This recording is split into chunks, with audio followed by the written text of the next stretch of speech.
Brother Kenneth Hagin சொல்லுகிறார், ஒவ்வொரு வாரத்திலும் ஒரு முறை புதிய ஏற்பாடை முடிச்சிருவாராம்.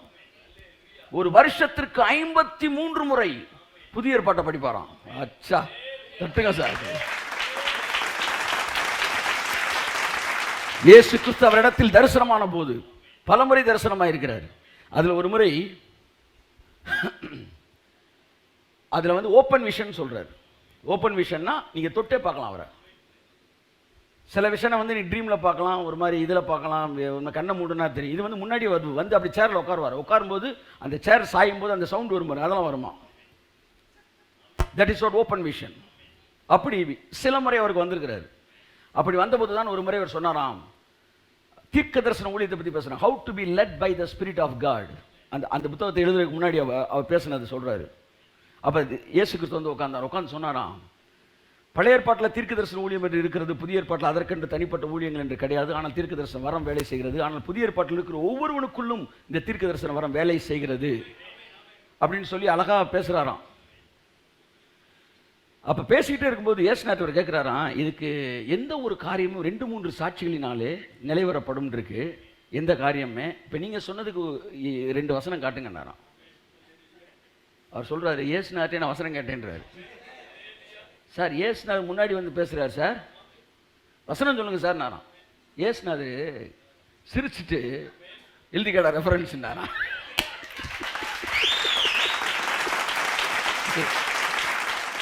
திருநெல்வேலிக்கே நான் மாதிரி சொல்றாரு, வசனமாட்டே நான் தாண்டா வசனம் கொடுக்குறான், இங்க பாரு அங்க பாரு அங்க பாரு பார்த்துட்டு ஹேகின் அதோட ஆஃபான். என் அன்புக்குரியவர்களே, அவர் சொல்றாரு, வசனத்துக்கு நான் அவ்வளவு முக்கியத்துவம் கொடுக்குறேன். புதிதாய் பிறந்த குழந்தையை போல ஒரு புதிய ஏற்பாடு போய் வாங்குங்க. ஆமேன். வாங்கிட்டு கையிலே வச்சுக்காங்க. நான் இளம் பிராயத்தில் நான் பள்ளிக்கு செல்லும்போது, நான் ரட்சிக்கப்பட்ட புதுசில், ரட்சிக்கப்பட்டு பல வருஷங்களும் கூட, நான் ஸ்கூலில் படிக்கும்போது பைபிளை கையிலே கொண்டு போய் புதிய ஏற்பாடு. ஒரு குறிப்பிட்ட காலத்துக்கு மேலே அந்த புதிய ஏற்பாடை நம்ம கையில் வச்சுருந்தோம்னா பசங்கள்லாம் கேலி பண்ணுறாங்க. ஒன்று என்ன செய்ய ஆரம்பித்தேன், ஆனால் படிக்கணும்னு எனக்கு ஒரு வாஞ்ச, அந்த குழந்தை மாதிரி அந்த பாலில் இருக்கிறது. என்ன செய்வேன், ஒவ்வொரு நாளும் ஒவ்வொரு பக்கமாக என்ன செய்வேன், கிழிச்சு பையில் வச்சுக்குவேன். இன்றைக்கி இந்த பக்கம் போகும்போது ஃபுல்லாக வாசித்துக்கிட்டே போவேன். திரும்ப வாசிப்பேன். அடுத்த பக்கம், பைபிளே கிழிச்சிட்டிங்களா அப்படின்ட்டீங்களா? பைபிளை கிழிக்கிறது தப்பே இல்லை, ஆனால் புதுசாக வச்சிருக்கப்பார் அதுதான் தப்பு.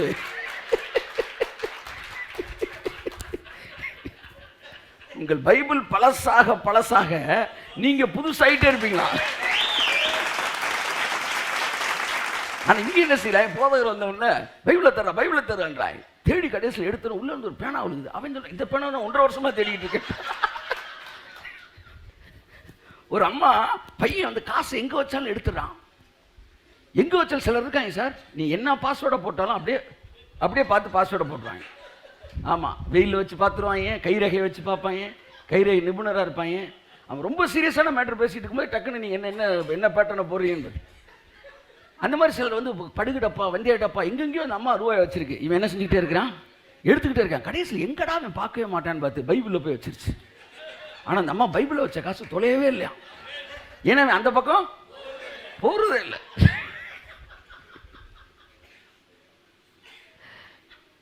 இது எல்லாமே 1980 ஜோக்கு. அந்த காலத்து எழுப்புதல் பிரசங்க வருவாங்க. சொல்றேன், என்ன சொல்ல வரேன்னா, பைபிள் வசனம்ன்றது காலையில வாசிக்கிற ஒரு விஷயம் இல்லை. இந்த குழந்தை திரும்ப அந்த பாலுக்கு அழுது, அது வயிறு நிரம்பின உடனே கொஞ்ச நேரம் என்ன செய்யுது, தூங்குது. திரும்ப எந்திரிச்ச உடனே என்னதான் செய்யுது, இப்படி போனுங்க. நீங்க ஒன்றும் இல்லை, நீ 10 அதிகாரம் வாசிக்கின்ற 2 வசனம் 3 வசனம் டக்குன்னு அப்படி ஓரமாக புரட்டுங்க பாருங்க. இதில் விட்டோம் 16, 18, 19.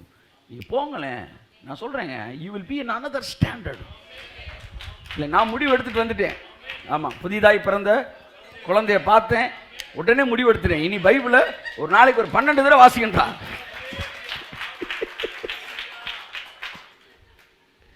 நைட்டெல்லாம் எந்திரிச்சு 2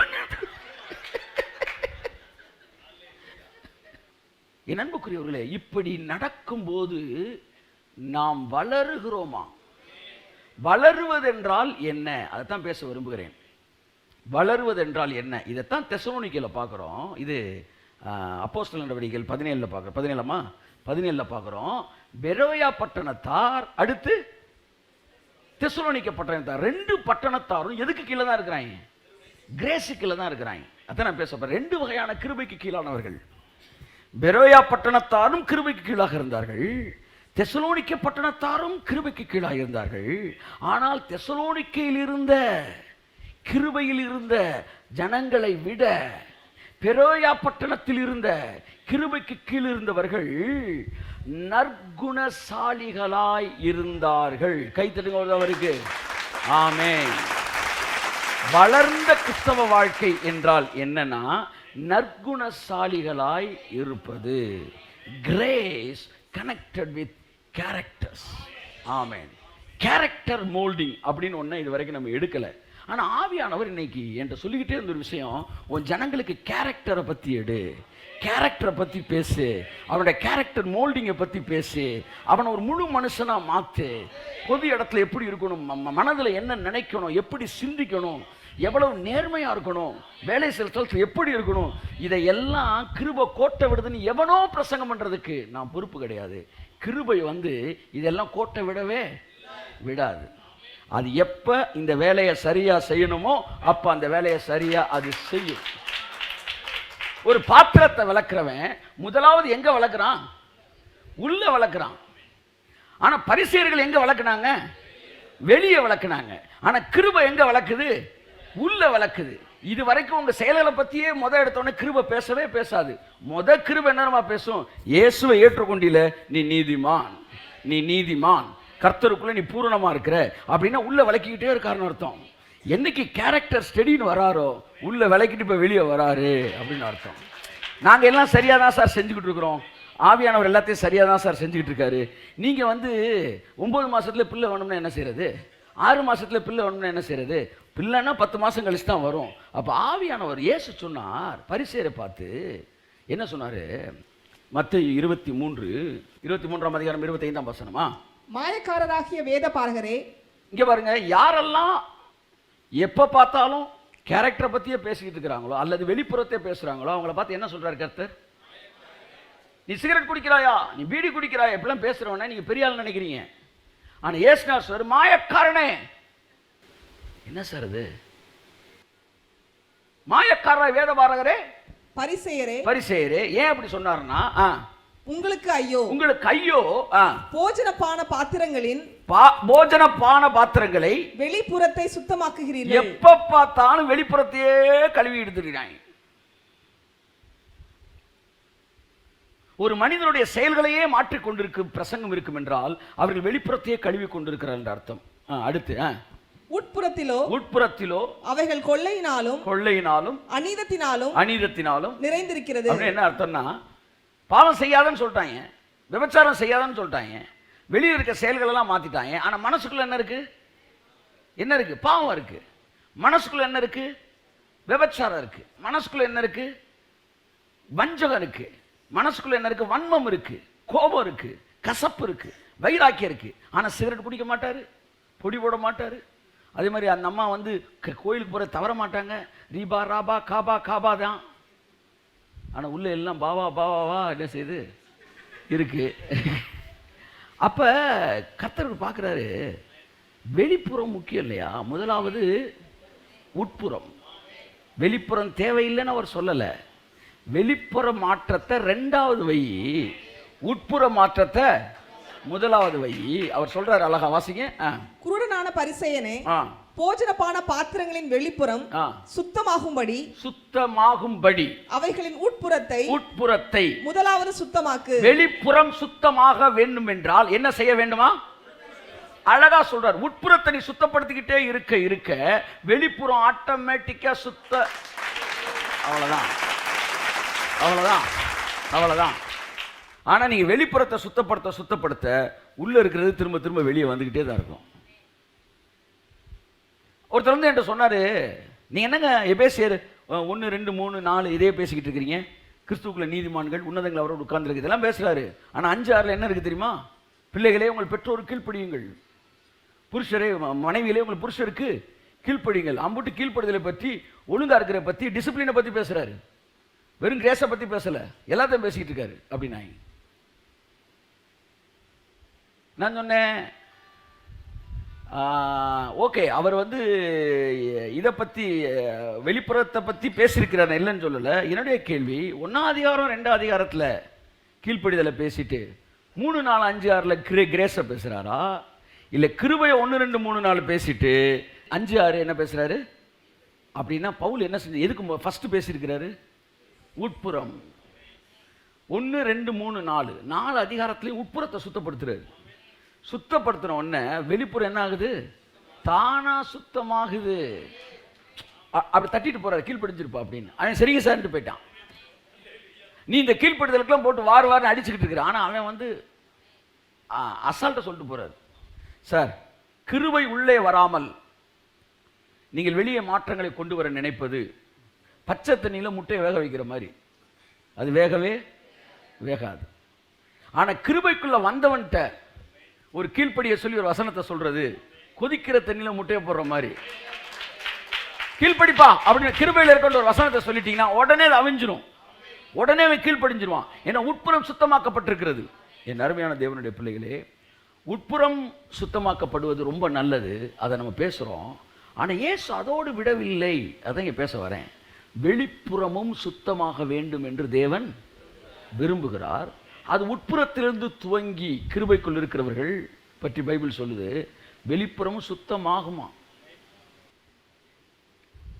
ஆனால் நீங்கள் நல்லா கவனிக்கணும், நான் கேரக்டர்ஸை பற்றி பேச போகிறேன். ஏன் கேரக்டர் மோல்டிங்கிறது முக்கியமானது. நான் ஒன்று சொல்லவா, மற்றவங்க கேரக்டர் மோல்டிங் பேசுகிறதுக்கும் ஒரு கிருபை பிரசங்கி கேரக்டரை சேஞ்ச் பண்ணி பேசுகிறதுக்கும் நிறைய வித்தியாசம் இருக்குது. ஏன்னா அவங்க என்ன சொல்லுவாங்கன்னா, இந்த கேரக்டரெல்லாம் மாற்றினா உனக்கு பிளெஸ்ஸிங் வரும் அப்படி பேசுவாங்க. நல்லா கேளுங்க, இப்போ நான் சொல்கிறத திரும்ப கேளுங்க. இந்த கேரக்டர் எல்லாம் மாற்றினா உனக்கு இந்த ஆசீர்வாதம் வரும் என்றால் அது நியாயப்பிரமாண பிரசங்கம். கிருபை பிரசங்கம் என்றால் என்ன? உன் கேரக்டரை மாற்றினா ஆசீர்வாதம் வருமல்ல, உன் கேரக்டர் மாறுறதே ஒரு ஆசீர்வாதம் தான், மறந்து விடவே கூடாது. ஆமாம், changing the character, transforming the characters itself is a blessing.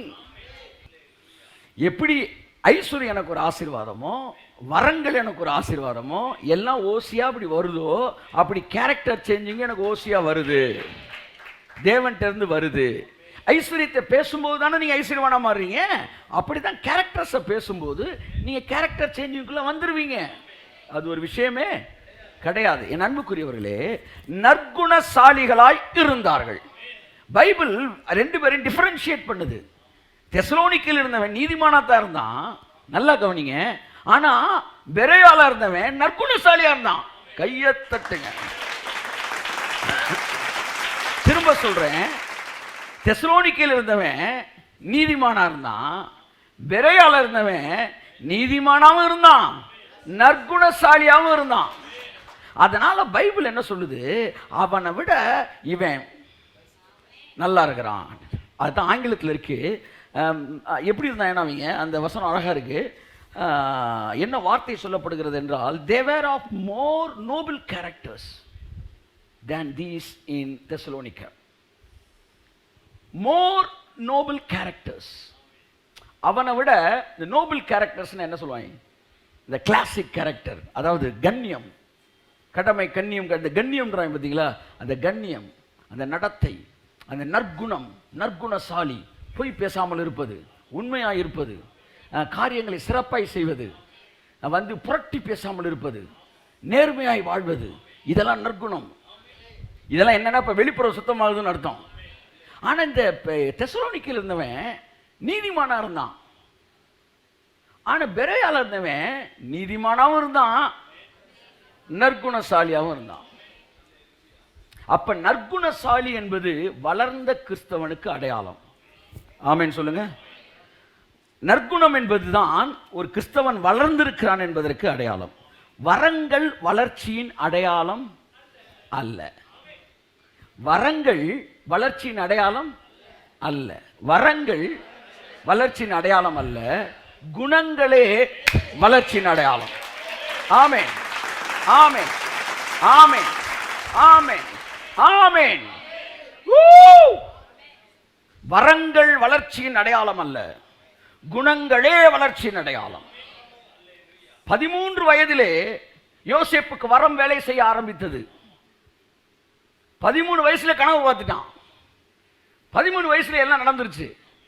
ஆனாலும் அவன் வளராத கிறிஸ்தவன் தான், வளராத யூதன் தான், ஆவிக்குரியவன் தான். ஆனா எப்பவே வளர்ந்தவன் தெரியுமா? தன் சகோதரர்கள் இவ்வளவு செய்த பின்பும் அவர்களை அங்கீகரித்து, நான் தேவனா, எல்லாவற்றையும் தேவன் அல்லவா நன்மையாய் முடிய பண்ணினார், நீங்கள் எனக்கு தீமை செய்ய நினைத்தீர்கள், ஆனாலும் தேவனோ அதை நன்மையாய் மாற்றினார் என்று யோசேப்பு சொன்னபோதுதான் அவன் வளர்ந்த கிறிஸ்தவனாயிருந்தான். 13 வயதிலே வரங்கள் வேலை செய்தது. ஆனால் 40 வயதில் தான் பொறுமை வேலை செய்தது. பொறுமை அவனை பூரண மனுஷனாக்குதான். நல்லா தெரிஞ்சுக்காங்க சார், இந்த பைபிளை படிக்க படிக்க என்ன நடக்குதுன்னா, கேரக்டர்ஸ் சேஞ்ச் ஆகுது, டிரான்ஸ்ஃபார்மேஷன் நடக்குது. 1 பேதுரு 2ஆம் அதிகாரத்தில் வாசிச்சீங்கன்னா அவர் சொல்றாரு, களங்கமில்லாத ஞானப்பாலின் மீது வாஞ்சையாயிருங்கள். அப்படி நீங்க வாஞ்சியா இருக்கும்போது அதை படிக்க படிக்க உன் கேரக்டர் மாறும். அது ஒரு வசனம் ரொம்ப தொட்டுச்சு, எல்லோரையும் கனம் பண்ணுங்கள். இந்த எல்லோரையும் போது உனக்கு துரோகம் பண்ணவன், உன் பேரை கெடுத்தவன், உன்னை துச்சமா நினைச்சு பேசினவன், உன்னை மட்டமா பேசினவன், உன்னை தூஷிச்சவன், யாரை பார்த்தாலும் எழுந்து நின்று அவனை கனம் பண்ணும்படி. ஆச்சா ஆச்சா, எல்லோரையும். எவ்வளவு பெரிய வார்த்தை! எல்லோரையும் அம்மா நினைக்கிறோம், அப்பா நினைக்கிறோம், கணவனை நினைக்கிறோம், பிள்ளைகள் அல்லது அதிகாரியை நினைக்கிறோம். எல்லோரையும் என்றால் எதிரிகள் அங்கே வருகிறார்கள், உங்களை தூஷித்தவர்கள் அங்கே வருகிறார்கள், உங்களை துச்சமாய் நினைத்து உட்கார்ந்து சிரிச்சு பேசுறவங்க வரான். ஆனா அவன் கூட உன் வீட்டுக்கு விசிட் பண்ணான், அவன் கூட உன்னை பார்க்க வந்தா நீ எழுந்து நின்று அவனை வரவேற்க வேண்டும். வாங்க சார் உட்காருங்க. எல்லோரையும் கனம் பண்ணுங்கள், எல்லோரையும் கனம் பண்ணுங்கள். இந்த இடத்துக்கு வரும்போது இது எப்ப தெரியுமா வரும்? இந்த வசனம் களங்கம் இல்லாத ஞானம் பால். இன்னைக்கு அந்த அதிகாரத்தை ஒரு அதிகாரம் நான் வாசிக்கிறேன். அந்த ஒரு அதிகாரத்தில் இருக்கிற ஒரு வசனம் எனக்கு என்ன தெரியுமா சொல்லி கொடுத்துச்சு? உன் எதிரிகள் உன்னை பார்க்க வந்தாலும் அவர்களுக்கு நீ கனத்தை கொடுக்க வேண்டும் என்று எனக்கு சொல்லிக் கொடுத்தது. இந்த வார்த்தை என்னை வளர்கிறவனாய் மாற்றுகிறது. அப்ப என்ன சொல்ல வரேன்னா, நீங்க பரிசுத்த ஆவியானோட பிரசன்னத்தோடு பைபிளை முழுங்க முழுங்க முழுங்க உங்க கேரக்டர்ஸ் எல்லாம் ஜெம்மா மாறுது. எத்தனை வருஷம் சர்ச்சுக்கு போயிருக்கோம், இன்னைக்கும் ஒருத்தன் பேசிட்டானா பேக்க தோல்ல போட்டுட்டு ஓடிடுறோம், இல்லை பாதியில் கிளம்பிடுறோம், இல்லை வச்சுக்கிறேன்டா பார்த்துக்குவோன்றோம், இல்லை மனசுல ஒரு சிலர் முழங்கால் போட்டுறாங்க. முழங்கால் சூன்யக்காரர்கள் மாதிரி போட்டு காளியவன் உயவனா மாதிரி காளியவன் அவன்டான். என்னதான்டா நடக்குது?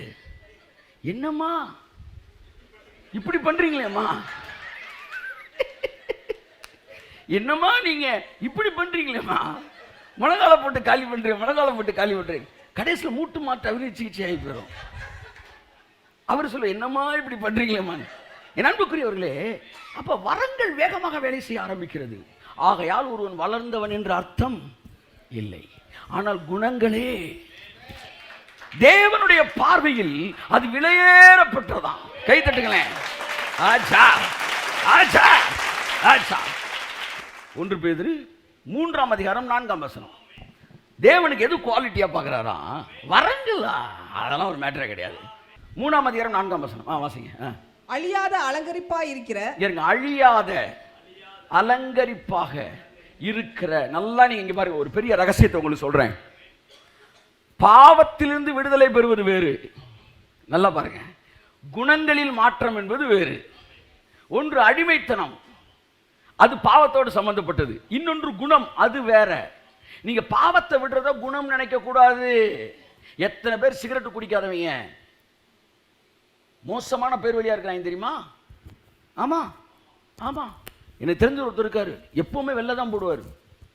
ஆமா, சிகரெட் குடிக்க மாட்டாரு, தண்ணி அடிக்க மாட்டாரு, வேசித்தனம் கிடையாது, விபச்சாரம் கிடையாது, இதெல்லாம் கிடையாது. ஆனா பஸ்ஸில் ஏறும்போது தெரியாம காலம் வச்சுட்டேன் சார். சார் நடந்ததை பேசிக்கிட்டு இருக்கிறேன். ஏன்னா நாங்களும் எங்க சர்ச்சு முடிஞ்சு ஏறுவோம், கீபோர்டோட நான் ஏறுவேன், அவங்களும் ஏறுவாங்க. சியோனுக்கு செல்லுவோம்னு ஒரு தடவை கூட்டத்தில் மிதிச்சிட்டேன் பாருங்க. ஊராபா காபான்னு இறங்கிட்டாரு. இப்படி இறங்கல, வேற பாஷை வந்துருச்சு. நான் கொஞ்ச நேரத்தில் மிரண்டுட்டேன். யார் யாருன்னு பார்த்துட்டு இவரா இருக்காது, வேற யாரோ பேசியிருக்காங்க கெட்ட வார்த்தை, அவர் தான் நிற்கிறார். எங்கெங்கடா பார்க்குற அப்படின்றாரு. அவர் பாவம் செய்கிறவரா? இல்ல, பாவத்தை விடுவது வேறு, குணங்களில் மாற்றம் வேறு. நான் இப்ப பாவத்தை பத்தி பேசல. ஒருவன் பாவியா இருந்து கூட நல்ல குணமுடையவனா இருக்க முடியும். கை தட்டுங்களா வருதவருக்கு. நான் பார்த்திருக்கிறேன். உலகத்தான் சார் பெட்ரோல் எல்லாம் நடு ரோட்டில் நின்னப்போ உலகத்தான் பெட்ரோல் கொடுத்துருக்கிறான். ஆமா, ஆனா வந்து ஆவியில் இருந்தவன் அந்நிய பாஷையில போயிட்டான். அரிபா கானா சாந்தாராபானா. இவன் பாவியானா அவன் பாவி கிடையாது, ஆனா குணம் கிடையாது. இவன் பாவிதான், ஆனா அவன்கிட்ட குணம் இருக்கு. இப்ப நான் பேசிக்கிட்டு இருக்கிறது பாவத்திலிருந்து விடுதலை பெறுவது அல்ல, குணங்களில் மாற்றங்கள். இதை வந்து தேவன் எப்படி பார்க்கிறாராம், இந்த பாவத்திலிருந்து விடுதலை தேவன் தந்துடுறாரு. அதனால அது அவருக்கு ஒரு பெரிய மேட்டரே இல்லை. இந்த குணம்ன்றது அவன் சம்பந்தப்பட்டதா? இந்த அழியாத அலங்கரிப்பாகிய குணம் இருக்குல்ல, அது தேவனுடைய பார்வையில் விலையேறப்பட்டதா இருக்கிறது.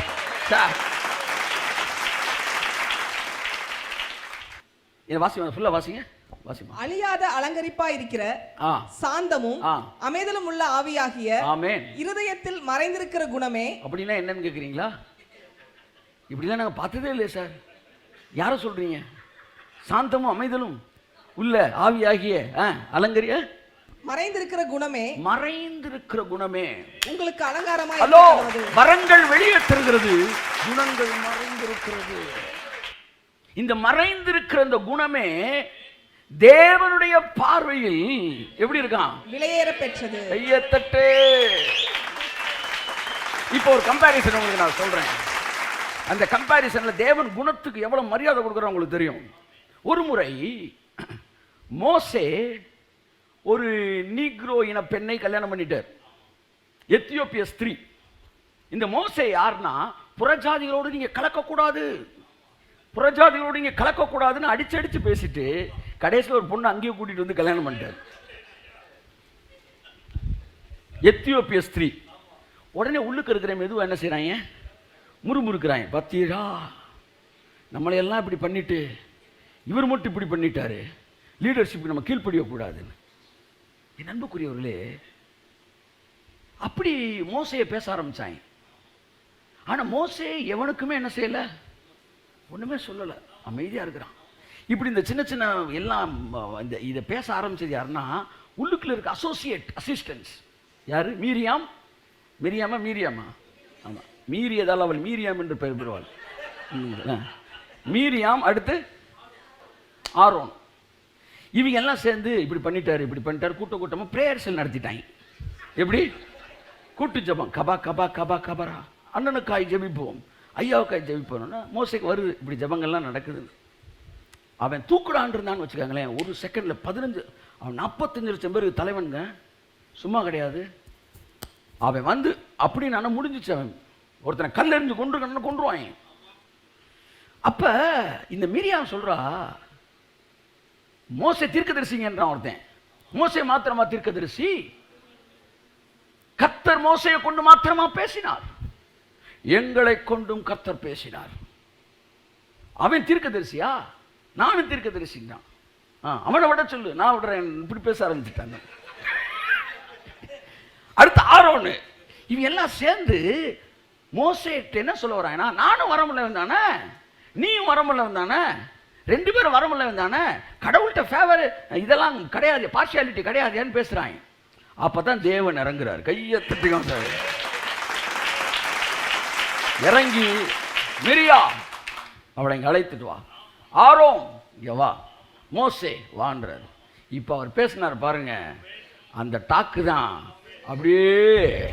ஆமா, வாசிமா என்னாகமம்.